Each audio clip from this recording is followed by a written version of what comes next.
നമ്മുടെ സംഭവം പക്കോട നല്ല അടിപൊളിയായിട്ട് കിട്ടിയിട്ടുണ്ട്. നമ്മുടെ ബജിക്കടയിലൊക്കെ കിട്ടുന്ന അതേ സ്റ്റൈലിൽ തന്നെ നമ്മുടെ സംഭവം റെഡി ആയിട്ടുണ്ട്.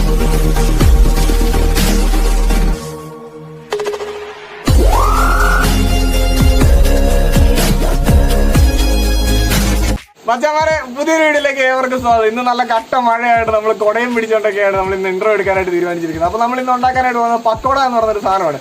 പല സ്ഥലങ്ങളിൽ പല പേരുകളാണ് ഇതിന് അറിയപ്പെടുന്നത്. പക്കോട അങ്ങനെ പല പേരുകളൊക്കെ അറിയപ്പെടും. അപ്പോൾ നമ്മൾ നല്ല അടിപൊളി 4 മണി പ്രകാരം നമ്മൾ ഉണ്ടാക്കാനായിട്ട് പോകുന്നതിന് മുമ്പായിട്ട് നമ്മുടെ ചാനൽ നിങ്ങൾ മറക്കാണ്ട് തന്നെ സബ്സ്ക്രൈബ് ചെയ്യുക, കൂടുതൽ ബെല്ലൈക്കൺ കൂടി എനേബിൾ ചെയ്ത് കഴിഞ്ഞാൽ ഞങ്ങൾ ഇതേപോലെ നല്ല കിട്ടിക്കാച്ചി വീഡിയോ നിങ്ങൾക്ക് നോട്ടിഫിക്കേഷൻ ലഭിക്കുന്നതാണ്. അപ്പോൾ നമുക്ക് ഈ പക്കോട എങ്ങനെ ഉണ്ടാക്കുന്നത് കണ്ടല്ലോ.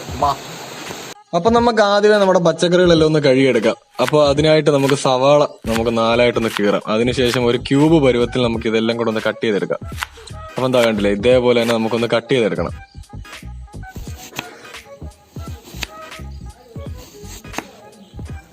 അപ്പൊ നമ്മുടെ സവാള ഇതേപോലെ കട്ട് ചെയ്തതിന് ശേഷം നമുക്കൊരു ചെറിയൊരു കഷ്ണം ഇഞ്ചി നമുക്ക് ഇതിനായിട്ട് ആവശ്യമുണ്ട്. അപ്പൊ ഇഞ്ചിയും ചെറുതായിട്ട് ഇതേപോലെ ഒന്ന് കട്ട് ചെയ്തെടുക്കാം. അതിനുശേഷം നമുക്ക് ചെറിയൊരു 2 പച്ചമുളക് ചെറിയൊരു എരിക്ക് വേണ്ടി മാത്രമാണ്. അപ്പൊ ചെറിയൊരു 2 പച്ചമുളക് നമുക്ക് ഇതേപോലെ സ്ലൈസ് ആയിട്ടൊന്ന് കട്ട് ചെയ്തെടുക്കാം. അതിനുശേഷം ഒരു ചെറിയൊരു പിടി മല്ലിയില കൂടി നമുക്ക് ഇതേപോലെ ഒന്ന് കട്ട് ചെയ്ത് മാറ്റേണ്ട ആവശ്യമുണ്ട്. അപ്പൊ അതുകൂടി ഇതേപോലെ ഒന്ന് കട്ട് ചെയ്ത് മാറ്റിയേക്കാം. പിന്നീട് നമുക്ക് ഇതെല്ലാം കൂടി ഒരു ബൗളിലേക്ക് ഒന്ന് മിക്സ് ചെയ്തെടുക്കാനാണ്. അപ്പം ഒരു ചെറിയൊരു ബൗൾ എടുത്തതിന് ശേഷം നമുക്ക് ഈ സവാളയും നമ്മുടെ മല്ലിയിലയും ഇതെല്ലാം കൂടി ഇട്ട് നമുക്ക് നല്ലപോലെ മിക്സ് ചെയ്യണം. അപ്പൊ അതിനായിട്ട് ആദ്യമേ നമുക്ക് 1 ടേബിൾ സ്പൂൺ അരിപ്പൊടി ഇട്ടതിന് ശേഷം അടുത്തതായിട്ട് 3 ടേബിൾ സ്പൂണോളം നമുക്ക് കടലമാവാണ് ആവശ്യം. അപ്പം 3 ടേബിൾ സ്പൂൺ കടലമാവ് ഇടാം. അപ്പം അതിനുശേഷം നമുക്ക് ഇടാനുള്ളത് ഒരു പിഞ്ച് ഉപ്പാണ്. ഉപ്പ്, പിന്നെ ഒരു 1/2 ടേബിൾ സ്പൂണോളം നമ്മുടെ ജീരകം.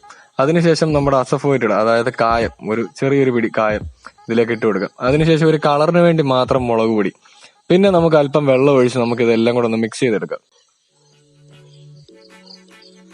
അപ്പം എന്താ കണ്ടില്ലേ, ഇതേപോലെ. അപ്പം വെള്ളം ഒരല്പം കൂടെ ആവശ്യമുണ്ട്. അപ്പം എന്താ ഇതേപോലെ കാണുന്ന പരുവില്ലേ, ഇതേപോലത്തെ ഒരു പരുവത്തിലാണ് നമുക്ക് കിട്ടേണ്ടത്. അപ്പൊ ഈ ഒരു പരുവ് ആയതിനു ശേഷം നമുക്ക് സ്റ്റൗ ഒന്ന് കത്തിച്ചെടുക്കാം. സ്റ്റൗ ഒന്ന് കത്തിച്ചതിന് ശേഷം ഒരു പാത്രം നമുക്ക് ഇതിലേക്കൊന്ന് വെച്ചു കൊടുത്ത് നമുക്ക് എണ്ണ ഒന്ന് ചൂടാക്കി എടുക്കാം.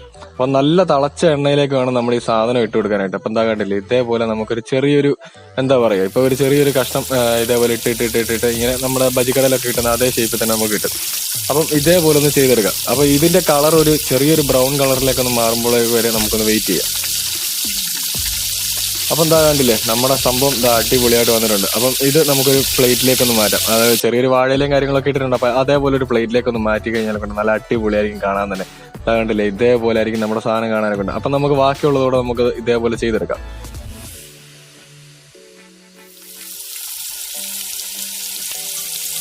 അപ്പൊ നമുക്ക് പാത്രത്തിലേക്കൊന്ന് മാറ്റാം. കണ്ടില്ലേ, നല്ല അടിപൊളിയല്ലേ കാണാൻ തന്നെ. അപ്പം ഇതേപോലെ നമുക്ക് പാത്രത്തിലേക്കൊന്ന് മാറ്റിയതിന് ശേഷം നമുക്ക് ബാക്കി ഒരു 2 നമ്മുടെ പച്ചമുളക് ഇരിപ്പുണ്ട്. അപ്പൊ പച്ചമുളക് നമുക്ക് ഇതേപോലെ ഒന്ന് കീറിയതിന് ശേഷം നമുക്ക് അടുത്ത സെറ്റ് നമുക്ക് വറക്കുമ്പോൾ അതിലേക്ക് നമുക്കൊന്ന് ഇട്ട് കൊടുക്കാം. അതിന്റെ കൂടെ തന്നെ ഒരു 3 പിടി നമ്മുടെ കരിവേപ്പില കൂടി ഇതിലേക്ക് ഇട്ട് കൊടുക്കാം. അപ്പം ആ പൊട്ടുന്ന ശബ്ദം കേൾക്കാൻ തന്നെ എന്താ രസം, അടിപൊളി.